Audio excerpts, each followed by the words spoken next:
More now on President Donald Trump's conversation that we told you about earlier with Chinese President Xi Jinping. In it, he reaffirmed Washington's One China policy. David Zweig is the director of the Center on China's Transnational Relations. He joins us now from Hong Kong. Thank you very much for talking to us. Firstly, let's just get some context to this, if that's okay. Why exactly is the One China policy so important to Beijing? Well, it's very important partly because they won the Civil War, defeated the Kuomintang, and then the Kuomintang, the nationalists back in 1949, fled to Taiwan and set themselves up as an alternative government. And for most of the next 20 years, the world, particularly led by the United States, did not recognize the People's Republic of China, the government in Beijing, as the legitimate government of China. So that bristles very quickly. So I think, as a, just as a quick background, I think that's a really important reason. And most other governments have given up, have accepted the One China policy in order to establish diplomatic relations with China. Well, when Trump came to power, it looked as if he was threatening that policy slightly. Why has he changed tack, do you think? Well, I think he had to. I think that if you want to have a decent relationship with China, if you want to even talk to Xi Jinping, you cannot be putting forward a policy that says that you're not the legitimate government of all of China and that there's an alternative China.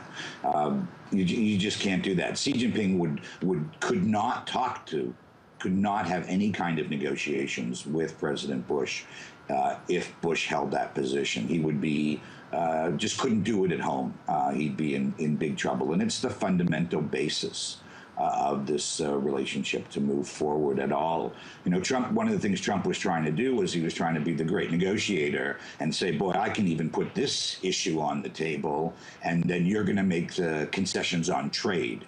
But you can't really cross those issues. This is an issue that the Chinese would see as fundamental, one of their absolute core interests.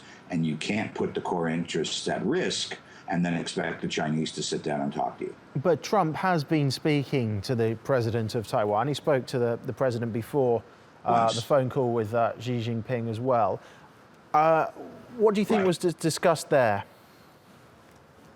Well, I don't think much was discussed. The discussions that have gone on between Taiwan and the Trump administration have been out of the limelight. There's been lots of people from the Trump administration or people who want to advise the Trump administration, many people in the right wing of American politics who really support Taiwan. They've been going off to Taiwan and they've been having conversations with people in Taiwan. But the phone call, I would suspect, was just a quite pleasantry. Congratulations, thank you very much. But it doesn't really matter what they said, because it was the first time that the president of Taiwan and the president of the United States have spoken to each other since 1979.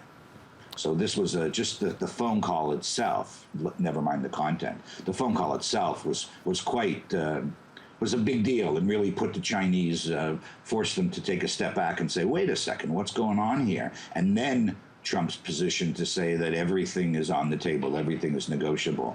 And that really put the relationship in great difficulty. Okay, David Zweig, thank you for talking to us. Unfortunately, time's run out. Thank you.